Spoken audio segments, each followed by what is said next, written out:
അഖിലേന്ത്യാ ജനാധിപത്യ മഹിളാ association Cherpu area committee സംഘടിപ്പിച്ച കാൽനട രാഷ്ട്രീയ പ്രചരണ ജാഥയ്ക്ക് സമാപനമായി.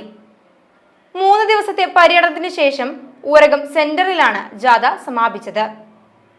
വർഗീയതയ്ക്കെതിരെ സാമൂഹ്യ ജീർണതയ്ക്കെതിരെ എന്ന മുദ്രാവാക്യം ഉയർത്തി നടത്തിയ ജാഥയുടെ സമാപന പൊതുയോഗം അഖിലേന്ത്യാ ജനാധിപത്യ മഹിളാ അസോസിയേഷൻ ജില്ലാ സെക്രട്ടറി ഉഷ പ്രഭകുമാർ ഉദ്ഘാടനം ചെയ്തു.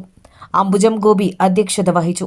ജാഥ ക്യാപ്റ്റൻ ടി.ആർ. മീര, ഹസീന അക്ബർ, വിവിധ സ്വീകരണ കേന്ദ്രങ്ങളിൽ ജാഥ വൈസ് ക്യാപ്റ്റൻ ടി.ബി. മായ, ജാഥ മാനേജർ വി.ജി. വനജകുമാരി, ആശ മാത്യൂസ്, സുനിത പ്രദീപ്, ഷക്കീൽ ആമീർ, വി.എസ്. പ്രവിത, സുധ, സോഫി ഫ്രാൻസിസ്, രമ പ്രകാശൻ, ഇന്ദിര എന്നിവർ സംസാരിച്ചു.